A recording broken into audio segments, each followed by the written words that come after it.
గణేశాయ నమః, గాయత్రీదేవ్య నమః, మహాసరస్వతి నమః, మాతాపితృభ్యో నమః. ముందుగా ప్రేక్షక వీక్షణ మహాశీలందరికీ కూడా నమస్కారం. అయితే 12వ తారీఖు జూలై 2026 నుండి 18వ తారీఖు జూలై 2026 వరకు కూడా ఈ వారం ద్వాదశ రాశుల వారికి కూడా ఎలా ఉండబోతుందో చూద్దాం. అయితే ఈ వారం గోచార గ్రహగతులు ఎలా ఉన్నాయో ముందర తెలుసుకుని ఆ తర్వాత మనం రాశి ఫలాలు ఎలా ఉన్నాయో తెలుసుకునే ప్రయత్నం చేద్దాం. అయితే ఈ వారం గోచారం చూసుకున్నట్లయితే రవి మిథున రాశిలో సంచారం చేస్తూ ఉన్నాడు. కుజుడు ఈ వారం అంతా కూడా వృషభ రాశిలో సంచారం చేస్తూ ఉన్నాడు. బుధుడు ఈ వారం అంతా కూడా మిథున రాశిలో సంచారం చేస్తున్నాడు. గురుడు ఈ వారం కర్కాటక రాశిలో సంచారం చేస్తున్నాడు. శుక్రుడు అయితే కనుక ఈ వారం అంతా కూడా సింహరాశిలో సంచారం చేస్తున్నాడు. శని వారం అంతా కూడా మీనరాశిలో సంచారం చేస్తున్నాడు. రాహు అయితే కనుక ఈ వారం కుంభరాశిలో సంచారం చేస్తున్నాడు. కేతు ఈ వారం అంతా కూడా సింహరాశిలో సంచారం చేస్తూ ఉన్నారు. ఈ కారణంగా ద్వాదశ రాశుల వారికి కూడా ఈ వారం ఎలా ఉండబోతుంది. ఇక కర్కాటక రాశి వారి యొక్క ఫలితాలు అంతా కూడా సంపాదన కన్నా ఖర్చు అధికంగా కనబడుతోంది. కాబట్టి ఖర్చుల విషయంలో జాగ్రత్త తీసుకోవాలి. తప్పనిసరి పరిస్థితుల్లో అప్పులు చేయవలసి రావడము, రుణాలు కొంచెం మిమ్మల్ని ఇబ్బంది పెట్టడము, అప్పులు చేసి మరీ వస్తువులు, వాహనాలు, భూములు కొనుగోలు చేయడము, గృహాలు కొనుగోలు చేయడము చేసే అవకాశాలు ఉన్నాయి. కాకపోతే కొన్ని రకాల వ్యాపారానికి వాటికి అప్పులు చేయడం తప్పులేదు. కానీ దుబారా వస్తువులకి, అనవసరమైన షాపింగ్లకి అప్పులు చేసి క్రెడిట్ కార్డు వాడినట్లయితే రాబోయే రోజులు ఇబ్బంది పడతారు. జాగ్రత్తగా ఉండాలి. ఉద్యోగిని ఉద్యోగస్తులకి చాలా మంచి అవకాశాలు అయితే మాత్రం రాబోతున్నాయి.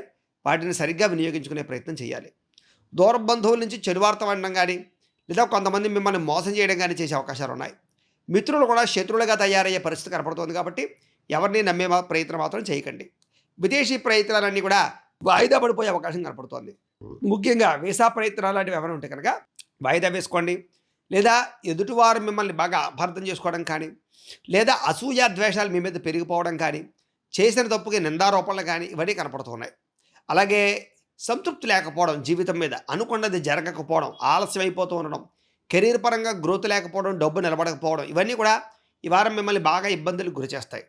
అనుకున్నంత ఆదాయం రాకపోవడం కూడా మీకు మానసిక ప్రశాంతత లేకుండా చేయడానికి ఒక పెద్ద కారణం అవుతుంది. కాబట్టి డబ్బుల విషయంలో జాగ్రత్త తీసుకోండి. డబ్బులు ఇన్వెస్ట్మెంట్లు చేసేటప్పుడు కూడా అనవసరమైనటువంటి ప్రాంతాల్లో లేదా షేర్లో, ట్రేడింగ్లో డబ్బులు ఇన్వెస్ట్మెంట్ చేయడం వల్ల కూడా ఎక్కువగా నష్టాలు, ప్రతిబంధకాలు, సమస్యలు కనపడుతున్నాయి. కాబట్టి జాతకంలో బలం ఉంటేనే అలాంటి వాటిలో పెట్టుబడులు పెట్టాలి. భరించలేనటువంటి ఖర్చులు పెరిగిపోయే అవకాశం కనపడుతోంది. అలాగే అప్పులు చేయవలసిన పరిస్థితి కనపడుతోంది. ఎందుకైనా మంచిది ఒకసారి జాతక పరిశీలన కూడా చేయించుకోండి. జాతకంలో లగ్నాన్ని బట్టి గ్రహాలు ఎక్కడెక్కడ ఉన్నాయో, ఏం దశలు నడుస్తున్నాయో దాన్ని బట్టి కూడా మన జీవితంలో సమస్యలు, ఇబ్బందులు ఆధారపడి ఉంటాయి. అలాంటి వాటికి ఏదైనా పరిహారాలు చేసుకుంటే తృణప్రాయంగా బయటపడగలచ్చు. కాబట్టి మమ్మల్ని సంప్రదిస్తే మేము జాతకం చూస్తాం. కాబట్టి అలాంటి సమస్యల కోసం జాతకాన్ని పరిశీలన చేయించుకునే ప్రయత్నం చేయండి. నిరుద్యోగులకి ఎంత ప్రయత్నం చేసినా సరైన ఉద్యోగ అవకాశాలు అయితే కనపడటం లేదు. వచ్చినా కూడా అది మీ స్థాయికి తగ్గ, మీ ఆదాయానికి తగ్గ ఉద్యోగాల్లో కనపడటం లేదు. కాబట్టి కొంచెం ఆచితూచి ఉద్యోగాల్లో ఎంచుకోవడం కానీ జాయిన్ అవ్వడం కానీ ప్రయత్నం చేయండి. ఇక ఉద్యోగస్తులకి అధికారులు మిమ్మల్ని చాలా ఇబ్బంది పెట్టడం కానీ, ప్రతిబంధకాలు కలగజేయడం కానీ, ఉద్యోగ కార్యాలయాల్లో ఒత్తిడి అధికమవడం కానీ, పని ఒత్తిడి అధికమవడం కానీ మీకు మనస్తాపాన్ని కలగజేస్తుంది. ఈ వారం అంతా కూడా వివాదాలు, కోర్టు సమస్యలు, అలాగే అనవసరమైనటువంటి తగాదాలు ఇవే ఎక్కువగా మీ యొక్క జీవితంలో మిమ్మల్ని ఇబ్బంది పెట్టే అవకాశం కనపడుతుంది. కాబట్టి వాటికి దూరంగా ఉండాలి. అనవసరమైన కోరికలు పెంచుకోవడము, ఆరోగ్యం పట్ల శ్రద్ధ పెట్టకపోవడము, దీర్ఘకాలిక రోగాలు పెరగడము, అనారోగ్య సమస్యల వల్ల ధన నష్టము ఇవన్నీ కనపడుతున్నాయి. వ్యాపారస్తులు కూడా కష్టానికి తగ్గ ప్రతిఫలం లేకపోవడం వల్ల, అంతంత మాత్రమైన వ్యాపార లాభాల వల్ల ఇబ్బందులు కనపడుతున్నాయి. కాబట్టి వ్యాపారాలు చేసేటప్పుడు ప్రత్యేక శ్రద్ధ పెట్టాలి. వ్యాపారాలు కొత్తగా ప్రారంభించాలనుకున్నా, కొత్తగా ఏదైనా నిర్ణయం తీసుకుందాం అనుకున్నా 1కి 10 సార్లు ఆలోచించుకుని ఎదురుకు వెళ్ళండి. పరిశ్రమలు పెట్టాలనుకున్నా, వ్యాపారాలు పెట్టాలనుకున్నా దానికి సంబంధించిన పనులన్నీ కూడా మీకు ఆలస్యంగా సాగుతాయి. అలా అని చెప్పేసి నిస్సత్తుగా లేదా మీరు దీనికి సంబంధించినటువంటి విషయాల పట్ల ఎదరకు వెళ్ళండి తప్ప మీరు ఏదో నిస్తేజపడిపోయి ఆగిపోతే మాత్రం ఇబ్బంది పడతారు. ఎన్ఆర్ఐలు, ఇతర దేశాల్లో ఉండే భారతీయులందరూ కూడా అనవసరమైన సమస్యలు ఇరుక్కోవడం కానీ, ఉద్యోగాలు పోగొట్టుకోవడం కానీ, ధన నష్టం కానీ కనపడుతోంది. ముఖ్యంగా దూర ప్రయాణాలు కానీ, విదేశీ ప్రయాణాలు కానీ వాయిదా వేసుకోండి. వీసాలకి సంబంధించినటువంటి ఏమైనా స్లాట్లు ఉంటే కనుక వాయిదా వేసుకుని పెట్టుకోవడం మంచిది వచ్చే వారానికి. ఇక సంతానం పట్ల లేదా పిల్లల పట్ల కొంచెం ప్రత్యేకమైన శ్రద్ధ పెట్టడం, సంతానం వల్ల డబ్బులు విపరీతంగా ఖర్చు అవ్వడం, ప్రేమికుల మధ్య అపార్థాలు పెరిగిపోవడం, ఇద్దరి మధ్య కూడా వ్యామోహాలు అధికమవ్వడం, అనవసరమైనటువంటి సంబంధ బాంధవ్యాలు ఇరుక్కోవడము, శారీరకపరమైనటువంటి కోరికల కోసం తప్పులు చేయడము, ఇరుకు పొరుగు వారితోటి అపార్థాలకు గురవడము, కొంతమంది మీ మీద చెయ్యని తప్పుకి నిందారోపణ వేయడము ఇవన్నీ మిమ్మల్ని ఇబ్బంది పెట్టేలా కనపడుతున్నాయి. వారం అలాంటి సమస్యలతో జాగ్రత్తగా ఉండాలి.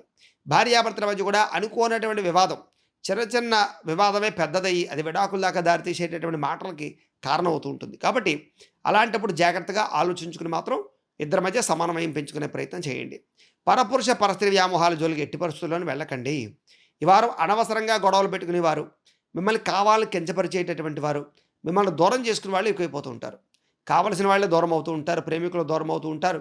కాబట్టి అన్నదమ్ములతోటి, అక్క చెల్లెళ్ళతోటి, కుటుంబంతోటి అందరితోటి కూడా సఖ్యతగా ఉండడానికి ప్రయత్నం చేయండి. అలాగే వైవాహిక జీవితంలో ఉండేటటువంటి గొడవలు ఏమైనా ఉన్నట్లయితే కనుక ఇద్దరు కూర్చొని మాట్లాడుకున్నట్లయితే అవి సర్దుబాటు అవుతాయి మీకు. వ్యాపారం చేసేటప్పుడు కొంచెం ఒడుకుడు దొరుకులు ఆటంకాలు, ఇబ్బందులు కనపడుతున్నాయి కాబట్టి వ్యాపారాలు చేసే వాళ్ళందరూ కూడా చాలా శ్రద్ధగా చేయాలి. ప్రతి చిన్న విషయానికి కోపడడం కానీ, ఉద్రేకపడడం కానీ, లేదా అనవసరంగా గొడవలు పెట్టుకోవడం కానీ, లేనిపోని మాట జారడం వల్ల కానీ, నోరు జారడం వల్ల కానీ ఇబ్బందులు తలెత్తుతాయి. జాగ్రత్తగా ఉండాలి. ప్రేమికుల మధ్య కూడా చిన్న చిన్న వివాదాలే పెద్దవైపోయి బ్రేకప్స్ దాకా దారితీసే పరిణామాలు కనపడుతున్నాయి కాబట్టి చాలా జాగ్రత్తగా మాట్లాడుకోండి. ఈ వారం డబ్బులు విపరీతంగా సంపాదిద్దామనుకుంటారు, కానీ అనుకున్నంత ఆదాయం రాక మనస్తాపం చెందుతూ ఉంటారు. మంచి మంచి నిర్ణయాలు తీసుకుంటారు, కానీ అవన్నీ కూడా అక్కడికి రావటం లేదు. కాబట్టి కొంచెం దేవతారాధన చేసుకోండి. విద్యార్థులు కూడా మనోధైర్యం తగ్గుతుంది. అలాగే అనుకున్నన్ని మార్కులు రాకపోవడం, అనుకున్నన్ని ర్యాంకులు రాకపోవడం, అనుకున్న కాలేజీ సీట్లు రాకపోవడం, చదువు పట్ల శ్రద్ధ తగ్గడం, కోర్సుల్లో జాయిన్ అయ్యేటటువంటి వాళ్ళకి కొంచెం స్ట్రెస్ పెరిగిపోవడం, లేదా శ్రద్ధ పెట్టలేకపోవడం, ఇలాంటి ఇబ్బందులు కనపడుతూ ఉన్నాయి. అలాగే ఇతర వ్యవహారాల పట్ల దృష్టి పెరిగిపోవడము, వ్యామోహాలు పెరిగిపోవడము, సెల్ ఫోన్ వ్యామోహాలు, ప్రేమ వ్యామోహాలు కనపడడం, ఇవన్నీ వీటి వల్ల చదువు పాడయ్యే అవకాశం విద్యార్థులు కనపడుతుంది. జాగ్రత్తగా ఉండాలి. ఉద్యోగస్తులు కూడా శ్రమకు తగ్గ ఫలితం అయితే దక్కడం లేదు. మనోవ్యధ, మానసిక అశాంతి, తోటి ఉద్యోగస్తులతో అభిప్రాయ భేదాలు, పై అధికారులు మిమ్మల్ని బాగా చులకనగా చూడడం కానీ, లేదా మిమ్మల్ని కించపరచడం కానీ చేసే అవకాశాలు, శ్రమకు తగ్గ ఫలితం లేకపోవడము, ఉద్యోగపరంగా కానీ, ఇంక్రిమెంట్లు, ప్రమోషన్ల పరంగా కానీ వాయిదాలు కనపడుతున్నాయి. స్త్రీలకు విలువైనటువంటి వస్తువులు కానీ, ఆభరణాలు కానీ పోగొట్టుకోవడము, లేదా బంగారపు వస్తువులు లాంటివి ఎక్కడైనా పెట్టేసి మర్చిపోతూ ఉండడము, ఇలాంటివి కనపడుతున్నాయి. ఇంట్లో వాళ్ళతో సమస్యలు తలెత్తే అవకాశం ఉంది. ప్రేమించిన వ్యక్తులతో అనవసరమైనటువంటి తగాదాలకు గురయ్యే పరిస్థితులు కనపడుతున్నాయి. జాగ్రత్తగా ఉండాలి. వ్యాపారస్తులకి సామాన్యమైన వ్యాపార లాభాలే కనపడుతున్నాయి తప్ప పెద్ద విశేషంగా ధన ప్రాప్తి కనపడటం లేదు. ఇక వ్యాపార పరంగా తీసుకునే ప్రతి నిర్ణయం జాగ్రత్తగా తీసుకోండి. నమ్మక ద్రోహులు ఉంటారు, జాగ్రత్త. వ్యాపారాల్లో లావాదేవీలన్నీ కూడా స్వల్ప లాభాలతో ఎదురు సాగే అవకాశం కనపడుతోంది. కాబట్టి ఇంట్లో దేవతారాధన చేసుకోండి, ఆలయ దర్శనాలు చేసుకోండి. మీకు ఈ వారం అంతా కూడా శుభప్రదంగా ఉంటుంది అని తెలియజేస్తూ, గోబ్రాహ్మణేభ్యః శుభమస్తు నిత్యం. లోకాః సమస్తాః సుఖినో భవంతు. స్వస్తి.